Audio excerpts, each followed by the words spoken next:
Wherever you are headed, remember that the way to your destination is always forward. I once knew a bubbly pair of Aussie twins who both lived to the ripe old age of 98. They told me their secret to a happy and long life was to live well and always think, what exciting thing should I do tomorrow? When you plan, you run a process on how to materialize your ideas. Most importantly, you signal to your dragon chi that you are ready to start the job. Your dragon chi will be on standby to give you the push you need. Why is planning important? The only variable you can control is yourself. Other people's reactions are impossible to govern, and things may not turn out how you expect. Life is exciting and full of surprises. If you plan well, you will quickly be able to respond. A speedy response is important, especially if there is a lot at stake. Life will occasionally throw you a curveball. It doesn't matter if you need to detour, because having a plan will help lead you back to the road you are headed on. Sometimes there is a hiccup in your path and you are forced to take a walk on the wild side, but keep heart that all roads lead to Rome. Simply alter the plan, but don't lose the idea. Even if you have a more laid-back personality like me, you still need a general plan of where you are headed. Learning is something you do so you are not caught off guard, but don't be obsessed with planning. Simply run through your courses of action: Scenario 1, best; Scenario 2, likely; and Scenario 3, worst. I can't stress enough the importance of not getting bogged down by details. Some people put so much pressure on themselves worrying about this and that to the extent that they never put their ideas into action. Planning helps you because you want to be able to tell yourself that you have protected yourself from the worst-case scenario. This is strategy in action, and you also want to ensure that your plans go smoothly. Friction is reduced when your plan is punctuated with action. Everyone is employed in some sort. Remember that you must plan for it to work. Think about how and when you get your chances. When opportunity presents itself, you try. If you're lucky, you may get more than one chance in life. For example, I wanted to put my husband and myself on a higher coverage insurance plan, but I knew that for an insurance plan to work, he would need to pay premiums for many years. It is not easy for him being the sole breadwinner, providing for his parents, my parents, me, and our thousands of past responsibilities. It is true that if we have higher coverage, the premium is much higher, which would have been stressful for him. So, I waited until his career stabilized and he had a few years of very good results. He was more relaxed about money and therefore more likely to say yes. At other times, I may not have a choice. When I wanted to buy a property for investment, I wanted to buy the best property that was within our budget. But every potential investor had the same idea, and if I didn't get it right, they would buy the property I had my eye on. I have seen many good business opportunities snatched from right under my nose. There are many property investors here, and it's not every year that there is a property doctor, a bargain. We are 40 plus, and I don't want my husband to be saddled with a $1 million debt when we are 60, assuming the bank would even grant a loan. To be honest, I never thought planning was important for a housewife. I assumed that being at home was equivalent to being in La La Land, but then I saw how two close friends reacted when their husbands ended their marriages.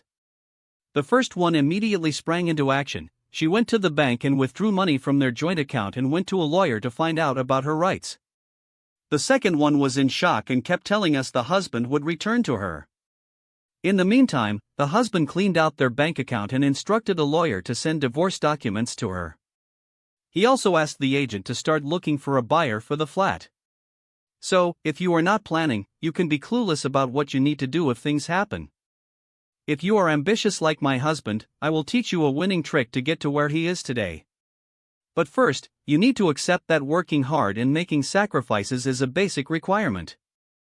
There are many people out there who are able to work harder than you, and they do so even if they're not given a high pay. If you keep thinking the pay is too low for you to work hard, then no Feng Shui will be able to compensate for that mental block. Secondly, you must understand there's no such thing as naturally getting that promotion or bonus. Nobody owes you anything unless they are contractually bound to, because everyone is a competitor in the working world. Sometimes you can be best buddies with your supervisor, but you need to do the politically correct thing. He will not stick his neck out for you because he, too, has a mortgage to pay. You need to stay competitive in terms of your look, your qualifications, and your experience. A supervisor cannot help you if you are not even in the running. Most entry-level graduates start doing operational jobs which are high volume and competitive. If you ask them what they want to do in the future, 95% will say they want to do strategic work. One group will do the bare minimum from 9 to 5, hoping to get a better paying job with better prospects, but they may or may not study to upgrade themselves. Another group gathers after work and wishes for a better job, but they criticize everything about the company and the supervisor.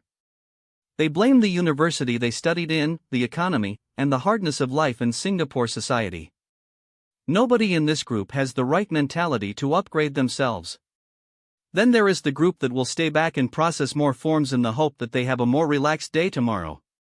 Or they go home and spend their time studying and upgrading their skills for the post they want to go for. The second group is telling their dragon chi that they want to go for it but they are not willing to do anything. The last group tells their dragon chi they want to go forward and they will do whatever it takes. Which group will benefit from Feng Shui? The answer is all three groups. The first group's dragon chi is like a shortcut that needs to wait, while their dragon chi sits waiting for the opportunity to get closer to the destination. The final group's dragon chi is so lucky, it is on a clear path and given the freedom to explore many ways to reach the target up, down, left, right, under, or over, taking whatever direction helps reach the goal. I promise you, whenever the Christmas season approaches, you'll find the office especially quiet because almost everyone has gone for their year-end holiday.